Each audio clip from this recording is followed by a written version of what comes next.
Recuerda que puedes escuchar este audio horas antes de su estreno y sin publicidad suscribiéndote en cesarvidal.tv.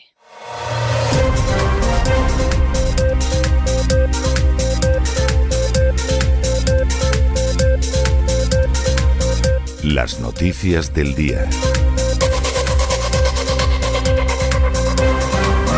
Pues estamos de regreso para dar inicio a nuestro boletín informativo. Ese boletín en el que ustedes saben que a partir de esta temporada dividimos de manera tripartita las noticias para hablar de España, para hablar de Hispanoamérica y para hablar del resto del mundo.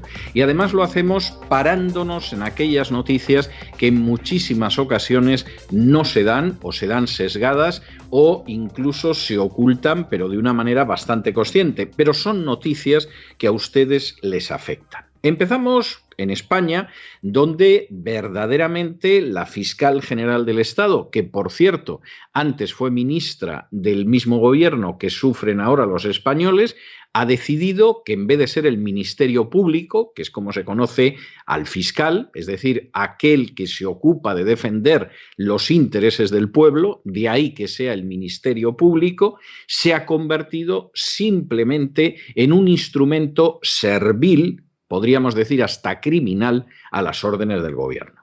Hombre, no nos vamos a engañar, esto no es una sorpresa. A nadie le sorprende que la Lola, que es como la llamaba en su momento el juez Garzón, cuando era la mujer que bebía de su copa, sea una persona que va a hacer lo que le diga el gobierno y que va a impedir que el gobierno tenga problemas.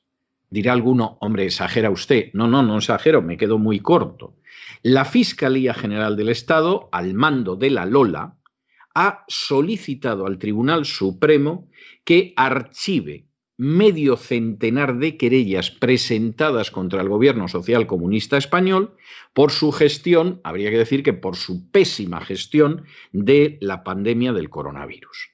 Esto es especialmente grave porque ahora mismo existe una unanimidad universal en todo el planeta en el sentido de que el gobierno que peor gestionó la pandemia del coronavirus, y mira que lo han hecho mal muchos, pero el que peor lo ha hecho ha sido el gobierno español.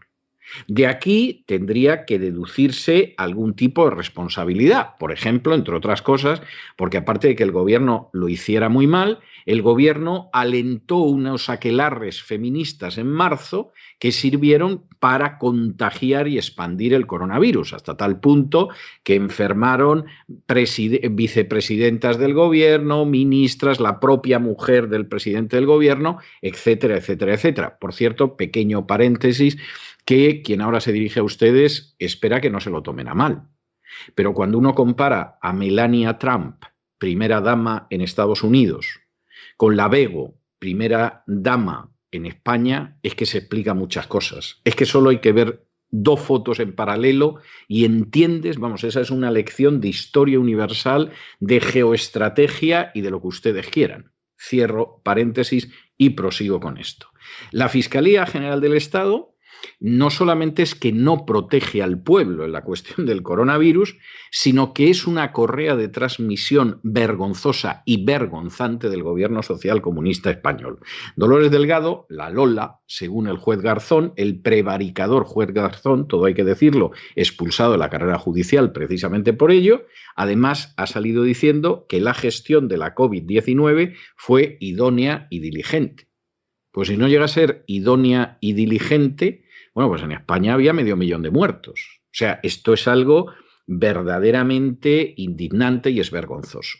Pero muestra hasta qué punto la administración de justicia se podría llamar de otra manera en España.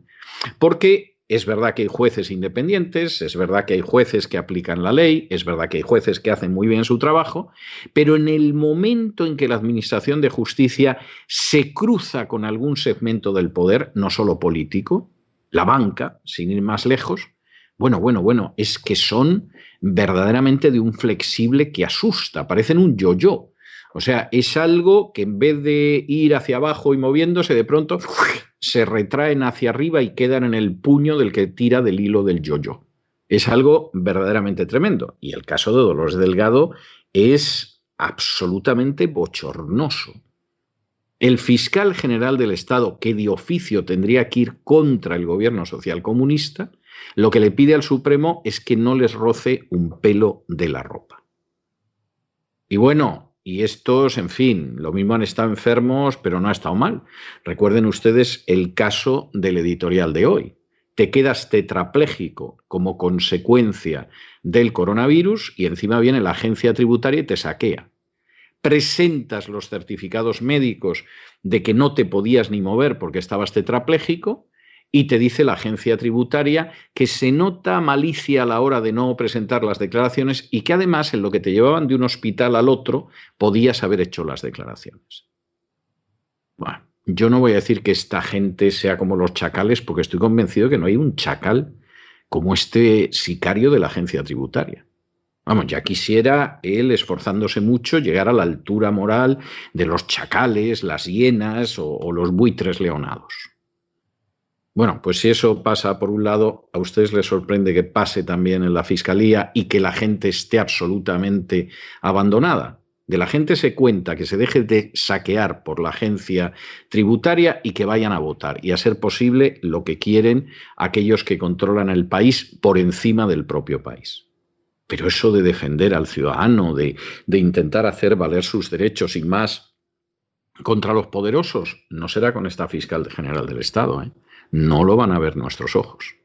En fin, examinamos estos y otros temas que los afectan a ustedes de manera directa con la ayuda inestimable de María Jesús Alfaya.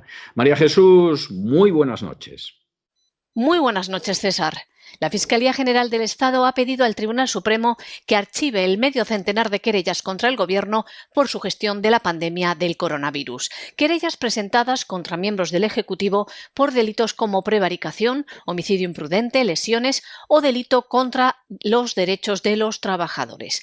Querellas presentadas por familiares, por asociaciones y por distintos colectivos. Querellas contra el Gobierno en unos casos por su inacción y otras cuando actuó por hacerlo de manera incorrecta que causó lesiones a los ciudadanos y colectivos médicos, sanitarios, fuerzas y cuerpos de seguridad del Estado por no haberles proporcionado material o habérselo proporcionado defectuoso o por no haber puesto los medios necesarios para poder haber atendido a las personas en los centros de salud y en las residencias. La Fiscalía General del Estado considera que no hay base alguna para acusar al Gobierno de haber cometido delitos en la gestión de la pandemia del coronavirus. Y así lo expone en un informe de 310 folios que ha sido remitido al Tribunal Supremo. La fiscal general del Estado, Dolores Delgado, exministra socialista, insulta a las víctimas diciendo que la gestión del COVID-19 fue idónea y diligente. Bueno, y nos detenemos en nuestra segunda noticia española, en el ingreso mínimo vital. Esto del ingreso mínimo vital fue como una invitación al maná sin maná. Porque claro, cuando los israelitas iban por el desierto, del maná se ocupaba Dios. Y claro, como se ocupaba Dios y no el gobierno, pues efectivamente todos los días había maná. Incluso el viernes, en víspera del sábado, se recogía una ración doble y no faltaba. O sea, era algo verdaderamente fantástico lo del maná. Y alguno decidió que efectivamente el ingreso mínimo vital, vamos, no es que iba a ser el maná de las clientelas electorales, es que iba a ser su garantía para ser reelegido. Y efectivamente, en una situación económica desastrosa, de la que ya venía España, pero claro, el coronavirus precipitó prácticamente con un año de adelanto una crisis monstruosa, pues evidentemente el ingreso mínimo vital parecía la solución. El Estado nos va a mantener. ¿Cómo sería la solución? Que, por ejemplo, en distintas cadenas de Marruecos se podía ver cómo en un momento determinado estaban hablando en árabe y dando las noticias sobre España y, por ejemplo, decían «Fi Hispanilla, ingreso mínimo vital». Es decir, hasta daban el nombre para que ya supieras que lo mejor era que cruzaras el estrecho, llegaras a España, que te iban a dar el ingreso mínimo vital si llegabas hasta Barcelona. Incluso la alcaldesa, que está friendo a impuestos y a incompetencia y a inseguridad a los pobres barceloneses, te buscaba una vivienda y ala, a vivir maravillosamente conquistando otra vez al Andaluz. Pero claro, el problema es que el ingreso mínimo vital se ha puesto en funcionamiento cuando no hay dinero. Y cuando además el poco dinero que está llegando del rescate ya se está gastando en otras cosas, por ejemplo el 25% en inmigrantes y en otros casos en ayudar a la banca. Y entonces al final ni para el ingreso mínimo vital va a funcionar. De hecho, hoy mismo hay cerca de 600.000 expedientes del ingreso mínimo vital, 560.000 para ser exactos, que van a decaer por silencio administrativo. Es decir, que la gente solicitó el ingreso mínimo vital, no te responde la Administración del Estado, cosa nada extraño porque la Administración del Estado en España, salvo honrosas excepciones, es un conjunto de vagos verdaderamente impresionante.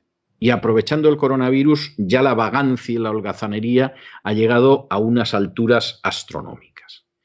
Dirá alguno, ¿está usted exagerando? No, fíjense ustedes, si estoy exagerando, que se han presentado más de 900.000 solicitudes. De esas solicitudes se ha estudiado poco más de la tercera parte.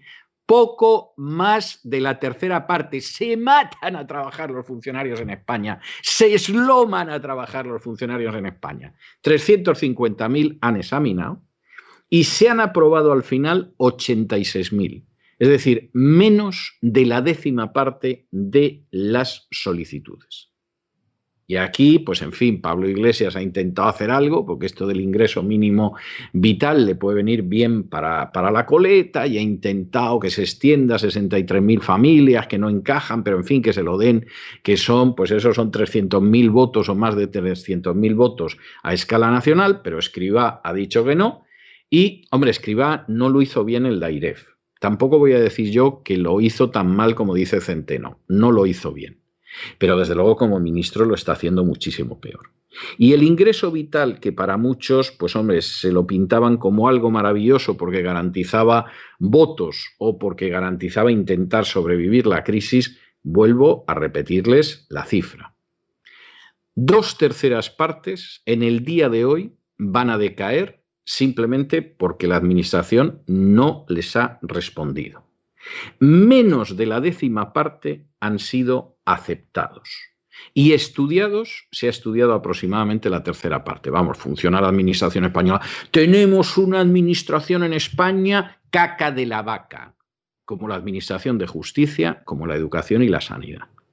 Hay algunas personas que son gente decente, trabajadora, diligente, no cabe duda.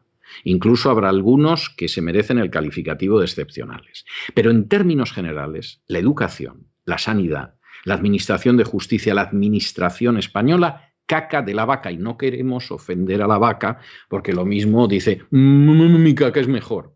Y entonces aquí vamos a tener problemas. La seguridad social está desbordada con el ingreso mínimo vital. Así lo ha reconocido el ministro de Inclusión y Seguridad Social, José Luis Escrivá, como saben, antiguo presidente de la AIREF. Primero, Escrivá descartó el ingreso mínimo vital exprés e inmediato que pedía hace unos días el ministro Pablo Iglesias, es decir, una renta mínima temporal de urgencia inmediata, algo que desautorizó incluso la ministra María Jesús Montero. La idea de Pablo Iglesias suponía, según el ministro de Seguridad Social, que no daría tiempo a revisar las solicitudes y, en consecuencia, darían dinero a 63.000 familias que no tendrían que recibirlo por incumplir la normativa. Pablo Iglesias, vicepresidente segundo, admitía públicamente que él recomendaba a Escrivá que para agilizar el proceso bastase una declaración jurada de los solicitantes del ingreso mínimo vital. Y el ministro se negó por considerarlo un disparate. Pero el ministro de Seguridad Social está ante las cuerdas, ya que hoy caducan miles de solicitudes por silencio administrativo, unos 560.000 expedientes. Para que esto no pase, el ministro Escrivá pisa el acelerador y retuerce la ley que él mismo impulsó. Y dice, por ejemplo, que la no respuesta no significa un no a esta prestación vitalicia. Además, afirma que tendrá efecto retroactivo y cuando sean concedidas, los beneficiarios cobrarían a fecha del 1 de junio. Además, ya no será requisito previo para acceder al ingreso mínimo vital el estar inscrito como solicitante de empleo en el SEPE. Hasta el momento, de las 900.000 peticiones de subsidio, solo se han estudiado 350.000 y además se han detectado peticiones duplicadas. Hasta el momento indican además que únicamente se ha autorizado unas 86.000 peticiones de ingreso mínimo vital, lo que representa únicamente un 9% de cerca de 1 millón de expedientes presentados. Y nos vamos a Hispanoamérica donde se va cerrando el cerco que establece el mapa, casi podríamos decir el genoma de la corrupción del régimen de Maduro en Venezuela. Por cierto, corrupción en la que aparecen nombres españoles, y esto puede causar horas de enorme diversión y alegría y también llanto y crujir de dientes, pues seguramente a la vuelta de unos meses. Alex Saab, que era uno de los testaferros de Nicolás Maduro, era un colombiano que se dedicaba a este tipo de cosas, y en un momento determinado se le ocurre ir a Cabo Verde y mira tú por dónde el long arm of the law, el largo brazo de la ley americana, solicita la extradición y claro, en Cabo Verde, pues hombre, tampoco es una potencia como para decir que no extradita a Estados Unidos. Alex Saab está preparando su llegada a Estados Unidos para que lo juzguen por formar parte de la cadena de expolio y corrupción del régimen de Maduro y para llegar mejor ya está soltando lastre.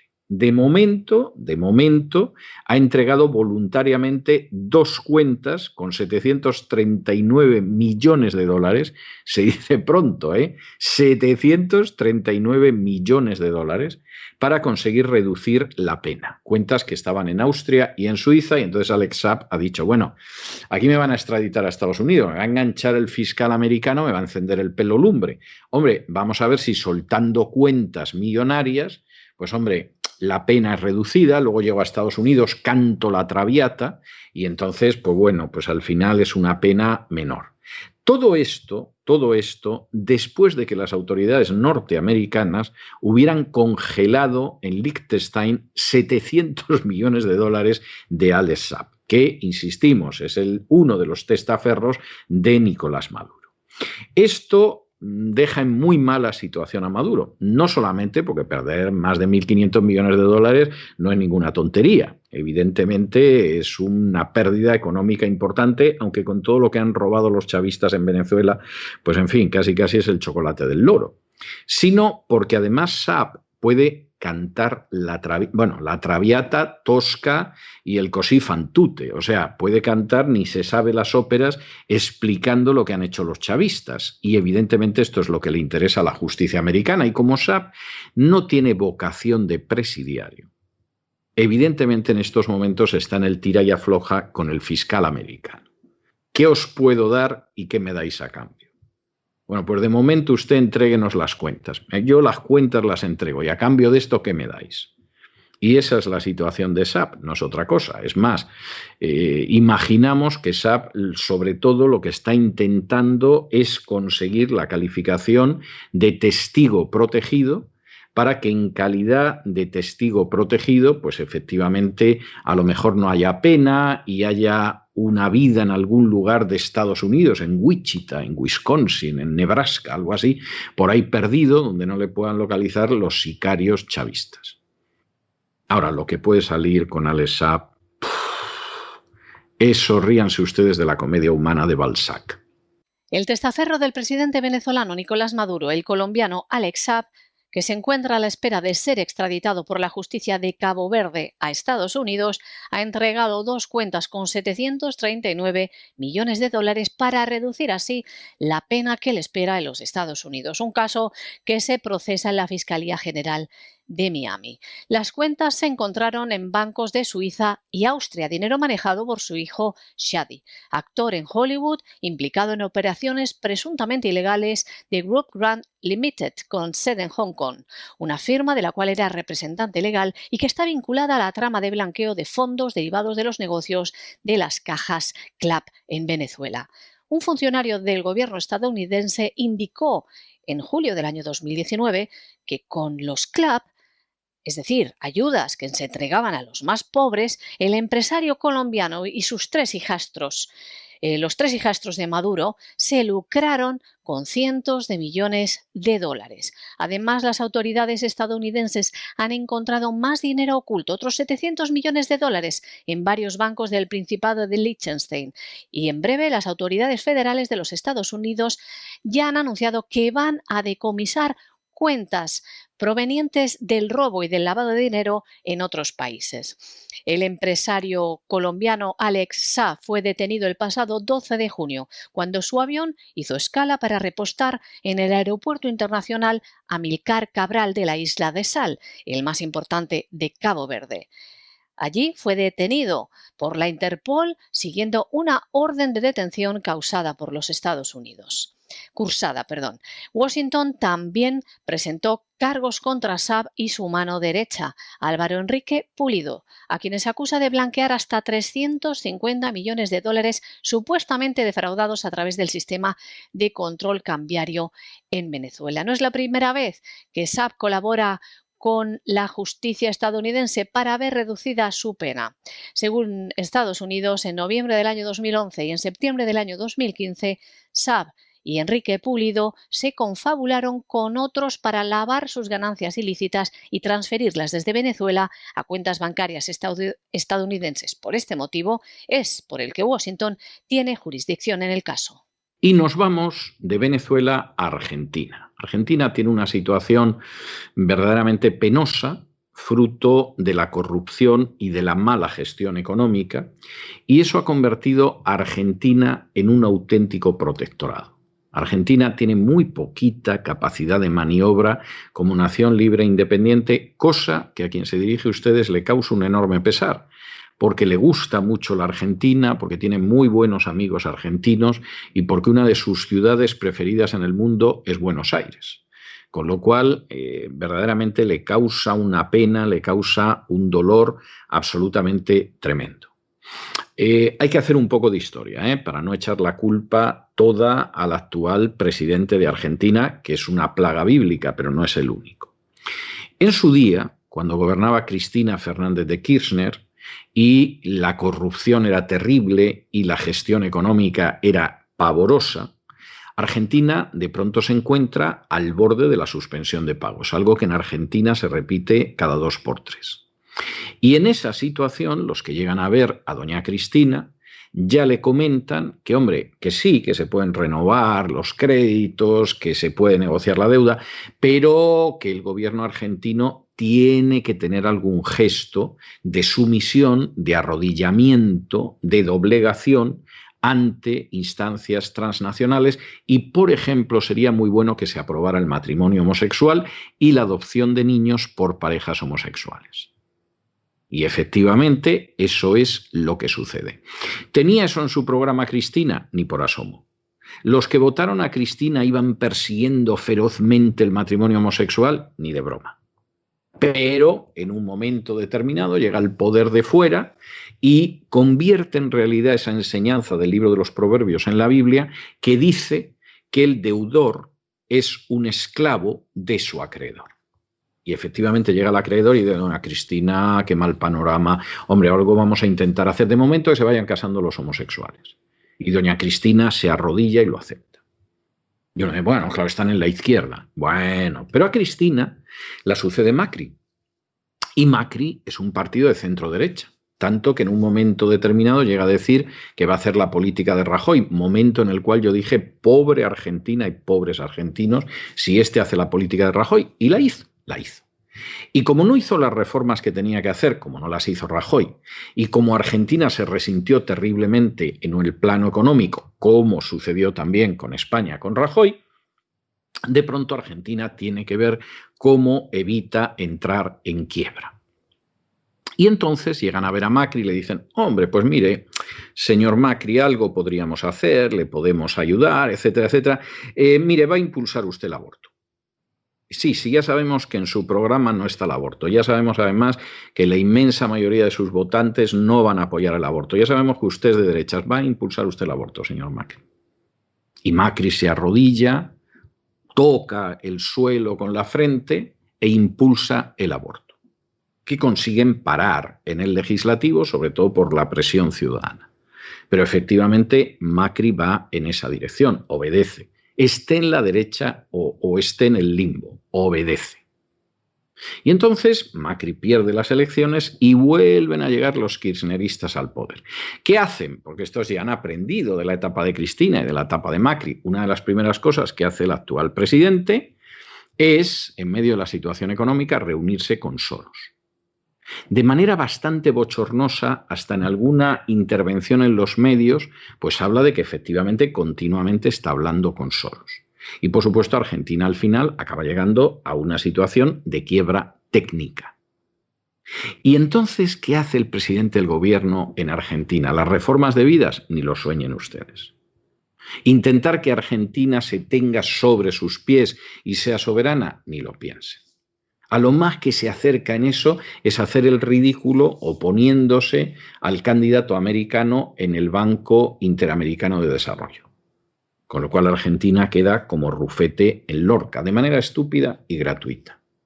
Pero mientras tanto, Argentina se convierte en un protectorado de la agenda globalista. El gobierno argentino ya ha ejecutado el 65% del presupuesto vinculado a políticas de género. La seguridad social, a través de transferencias de dinero directas, ya es la mayor parte del gasto en el primer trimestre de este año. Y además te aparece Mercedes D'Alessandro, que es la titular de Economía, Igualdad y Género. Agárrense ustedes a la silla. Economía, Igualdad y Género. Y nos quejamos en España. Ya ha dicho que lo primero que va a hacer el presupuesto del 2021 va a ser poner sobre la mesa las desigualdades de género. ¿Esto corrige algo de la situación de Argentina? En absoluto. Se está tirando el dinero de los contribuyentes al retrete en favor de los aprovechados de la ideología de género. El país va manga por hombro. Es más, es que no parece que haya ningún motivo para la esperanza. Pero el señor Soros tiene que estar contento y la próxima vez que se reúna con el presidente de Argentina le dará una palmadita en la espalda y le dirá "Well done, son, well done. Come on". Y todos están contentos. De modo que sí, esto lo puede intentar vender el gobierno argentino como que es progresista, avanzado, etc. No, el gobierno argentino es un títere, es una marioneta, es un muñeco de la agenda globalista. Y está convirtiendo a Argentina en una nación sin independencia y sin soberanía en manos de poderes transnacionales. Luego pueden apelar a la figura de Perón, que por cierto insistía mucho en esa independencia nacional, en esa soberanía nacional frente a los grandes poderes, etcétera, etcétera. Una de las cosas que más apelaba a las masas dentro del peronismo. Pero este gobierno, apele a Perón, apele al Papa Francisco o apele a Perico del de los Palotes, es un gobierno marioneta en manos de poderes transnacionales que impulsan la agenda globalista. Che, es así. En Argentina, por primera vez, el presupuesto del año 2021 tendrá perspectiva de género. Así lo ha anunciado Mercedes D'Alessandro, titular de la Dirección de Economía, Igualdad y Género. Aunque hay que decir que durante el primer semestre del año 2020, el Estado argentino ya ejecutó el 65,3% del total del presupuesto destinado a políticas que tienen un impacto de género. La mayor parte del gasto del primer trimestre se produjo con transferencias directas de la Seguridad Social. Mientras que el crédito asignado a las diferentes medidas denominadas de género era de más de 740.000 millones de dólares, al menos el 15% del presupuesto primario de la Administración Nacional. El monto devengado fue de cerca de 483.000 millones, según la Oficina del Presupuesto del Ministerio de Igualdad y la Dirección Nacional de Economía, Igualdad y Género, que recoge en un documento conjunto. En esta línea, el presupuesto del año 2021, cuyo proyecto se presenta hoy en la Cámara de los Diputados, será el primero en presentar, como dice la titular de la Dirección de Economía, Igualdad y Género, el primero en presentar la igualdad entre sus prioridades y que expondrá aquellas políticas que cierran brechas de desigualdad. Entre las medidas que tiene en marcha el gobierno argentino, con las que dice pretender cerrar esta brecha de género existente, es el ingreso familiar de emergencia, el IFE, ya que más del 50% de quienes lo reciben son mujeres y más de 272.000 son trabajadoras de casas particulares. Más ayudas, el Programa de Desarrollo de la Salud Sexual y la Procreación Responsable a cargo del Ministerio de Salud, cuya meta económica era de 869 millones. La Dirección de Economía, Igualdad y Género se creó en marzo de este año bajo la gestión de Martín Guzmán y tiene como fin articular, generar información y conocimiento para hacer la base del diseño y ejecución de estas políticas públicas de género. Y nos vamos al tercer segmento de nuestro boletín, en el que dejamos atrás España, dejamos atrás Hispanoamérica y entramos en la agenda internacional. Donald Trump ayer declaró el estado de emergencia en Mississippi y en Luisiana, visitó zonas afectadas por los incendios y como Donald Trump tiene muy claro lo que es la agenda globalista y que el patriotismo se enfrenta con los globalistas, pues inmediatamente dijo, ojo, que estos incendios son incendios, pero no vamos a decir que esto se debe al cambio climático, lo cual es irrefutable. Es decir, lo que dijo Donald Trump era la pura verdad. Es decir, los incendios son terribles, hay que enfrentarse con ellos, yo declaro el estado de emergencia, pero esto no tiene nada que ver con el cambio climático, tonterías las mínimas.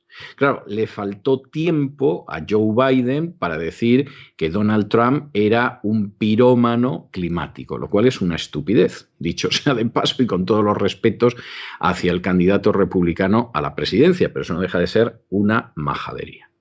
Ahora, este es uno de los campos que se juegan en estas elecciones en Estados Unidos. Si gana Joe Biden, Estados Unidos va a pisar el acelerador de la agenda globalista a lo bestia, con políticos absolutamente inmorales y decididos a vender este país al mejor postor. Y si lo hace Estados Unidos, el resto va a ir detrás como siguen las ovejas al carnero. Eso no tiene ni discusión ni vuelta de hoja. O sea, en estas elecciones se juega mucho. Y por cierto, para aquellos que crean que efectivamente el ser humano es el causante del calentamiento global, aclarar que eso es una gran pavada en términos históricos. El ser humano lamentablemente contamina ríos, es verdad. El ser humano lamentablemente ensucia la naturaleza, es indiscutible. Pero a lo largo de la historia conocemos al menos 3 momentos en que ha habido un calentamiento global mayor que el actual. Uno, en la época de la Guerra de Troya. Y salvo que encontremos fuentes que nos lo aclaren, bueno, pues Aquiles y Héctor y toda esta gente iban en carros de caballos, no iban, en tanques con diésel. La segunda vez fue el siglo antes de Cristo, el primer siglo antes de Cristo, la época de la guerra de las Galias de Julio César, que evidentemente no utilizaba aviones que ensuciaban la atmósfera, ni utilizaba carros de combate con orugas y movidos con un motor diésel, ni cosa parecida, pero hubo un calentamiento mayor al actual. Y la tercera vez fue en plena Edad Media. ¿Y esto qué muestra? Bueno, primero que el calentamiento tiene un peso humano mínimo, por no decir ínfimo. El calentamiento se produce fundamentalmente como consecuencia de ciertas fases en la vida del Sol, que es el que calienta este planeta. Como el Sol se apagara 5 minutos, en este planeta nos quedábamos criogenizados. Y esa es la realidad. Ahora, evidentemente, interesa mentir y decir que no, que son los seres humanos los que están calentando el planeta, porque de esa manera, al final, una autoridad transnacional va a decir qué país se desarrolla y qué país no se desarrolla. Y claro, evidentemente, pues tú que te quieres desarrollar, pues no te vas a desarrollar porque nos vas a calentar el planeta y eso no puede ser. Oiga, pero es que yo creo que no, tú no crees nada. Tú a mantenerte frío porque si abres fábricas nos vas a calentar el planeta. Bueno, pero es que más calienta China, por ejemplo. Bueno, pero son los chinos. Tú, a fin de cuentas, eres un hispanoamericano por ahí perdido. O sea, que de eso nada. Bueno, pero es que yo creo que Argentina, tú no crees nada. Argentina es un protectorado de poderes supranacionales. ¿O es que no te has dado cuenta todavía, imbécil? Y esa es la tristísima realidad en la que estamos. Y la victoria de Biden impulsaría eso, pues ya se lo pueden ustedes imaginar, desde la primera potencia mundial a día de hoy. Los incendios avanzan por Estados Unidos. Donald Trump declara el estado de emergencia en estados como Mississippi y Luisiana. El presidente estadounidense ha visitado las zonas afectadas por los incendios y ha puesto en entredicho las explicaciones científicas sobre el cambio climático en lo que respecta a los incendios. De este modo pone en cuestión que los incendios se produzcan por un ascenso de las temperaturas. Estas declaraciones le han valido la réplica de su oponente a las elecciones, el demócrata Joe Biden, que ha llamado al presidente pirómano climático. Cuando Donald Trump aterrizó en Sacramento, California, dijo que el estado necesitaba una gestión forestal buena y fuerte, algo que recordó que lleva pidiendo desde hace años, que es lo que ha hecho que se provoque la mayoría de estos incendios. Trump sostiene que los incendios son consecuencia de una mala gestión de las autoridades forestales estatales. Por su parte, el secretario de Recursos Naturales del Estado de California ha llamado la atención sobre el incremento de las temperaturas en la región en los últimos años y ha hecho un llamamiento a no meter la cabeza en la tierra. En lo que va de año, han ardido en California 12.000 kilómetros cuadrados de monte. Bueno, y tenemos una situación que hablábamos de agenda globalista y vamos a terminar con la agenda globalista. La Organización de Naciones Unidas tiene su propia agenda globalista, que es la famosa Agenda 2030, que por cierto en España el encargado de la Agenda 2030 es el comunista Pablo Iglesias. A partir de ahí saquen ustedes conclusiones. A pesar de que en España quien es el encargado de llevar a cabo esa agenda es un comunista, el Papa Francisco y la Santa Sede apoyan la agenda globalista, pero vamos, a cara de perro o a baculazos, como ustedes quieran. Y dentro de esa historia, la ONU, pues por supuesto, sigue adelante con todo aquello que nos acerca de manera cada vez más pavorosa hacia la agenda globalista. Acaba de nombrar a una abortista más que conocida, que es Tlalen Mofoken, que por cierto es una señora partidaria de que los adolescentes se puedan dedicar a la prostitución, porque dentro de la agenda globalista está la paidofilia. Ha estado oculta durante décadas, pero cada vez aparece de una manera más clara. Miren ustedes esa serie que se llama Cutes en inglés en Netflix y en español se llama Guapis, y se van a enterar ustedes de los caminos por los que ya van pastoreando de la peor manera a la especie humana. Y por cierto, la señora Mofoken, pues en su día fue relatora especial sobre derecho, es relatora especial en estos momentos sobre derecho a la salud, y en su día, hace no mucho, en el 2016, Bill y Melinda Gates, perejiles de las salsas más inmundas, reconocieron la labor que hacía impulsando el aborto. El aborto, que como ustedes saben, se suele presentar como derechos de salud sexual y reproductiva de la mujer. Claro, ¿quién va a estar en contra de la salud sexual y reproductiva de la mujer? El problema es que eso simplemente es la hoja de parra para ocultar el aborto. Y de hecho, en algún caso, como en el de la señora Mofoken, además ella fue fundadora y vicepresidenta de una coalición que era por la justicia sexual y reproductiva. Adivinen ustedes, aparte del aborto, que es lo que verdaderamente se esconde detrás de esto, ¿qué es la justicia sexual y reproductiva? ¿Y quién la administra? Es algo para echarse a temblar, pero no extraño cuando la ONU, en medio de la pandemia de coronavirus, lo único que consiguió aprobar fue un documento firmado por prácticamente 60 naciones, en el que se insistía en que el coronavirus causaba más víctimas entre las mujeres que los hombres, que era mentira, y se sabía ya entonces que era mentira, y que la única operación médica que no podía suspenderse durante el coronavirus era el aborto. Es decir, si tenían que atender a un infartado, una persona que había sufrido un ictus, una operación quirúrgica, etcétera, todo eso podía esperar. Lo único que no podía esperar era el aborto. Pues esta es la gente que está supuestamente buscando nuestro bienestar. Que Dios nos ampare. La ONU ha nombrado a la sudafricana Nxumalo Mofokeng como relatora especial sobre el derecho a la salud para los próximos 6 años. Una doctora que reconoce haber prestado servicios de aborto durante más de una década.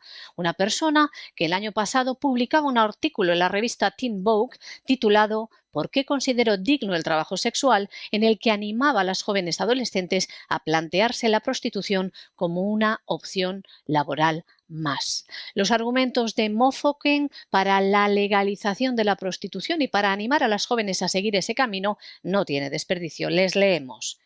La idea de compartir intimidad y pagar por los servicios puede ser afirmativa para muchas personas que necesitan conexión humana, amistad y apoyo emocional. Algunas personas pueden tener fantasías y preferencias pervertidas que pueden cumplir con los servicios de una trabajadora sexual. Esto lo escribía en un artículo dirigido a adolescentes.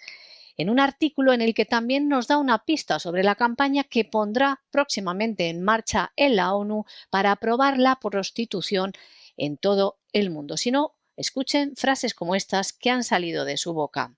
La continua criminalización del trabajo sexual y de las trabajadoras sexuales es una forma de violencia por parte de los gobiernos y contribuye al alto nivel de estigma y discriminación. Como ven, pide la despenalización del trabajo sexual, así como que se financien programas internacionales basados en pruebas y derechos dirigidos a los trabajadores sexuales y a sus clientes. Actualmente, Mofokeng es presentadora del programa de televisión Charla sobre Sexo con la doctora T, que se emite en Sudáfrica. También ha sido miembro fundadora y vicepresidenta de la Coalición de Justicia Sexual y Reproductiva de aquel país. Como no podía ser de otra manera, fue reconocida en el año 2016 por la Fundación Bill y Melinda Gates por su liderazgo en el área de la planificación familiar, es decir, en el aborto. Y hasta aquí hemos llegado con nuestro boletín de hoy, que verán que estaba cargadito e interesante. María Jesús, muchas gracias, muy buenas noches, y ustedes no se nos vayan porque nos queda el Despegamos y luego, como no quieres caldo, 2 tazas, vamos a tener la rentrée de don Roberto Centeno con su espacio habitual de economía en este programa, en el programa de La Voz. Regresamos enseguida.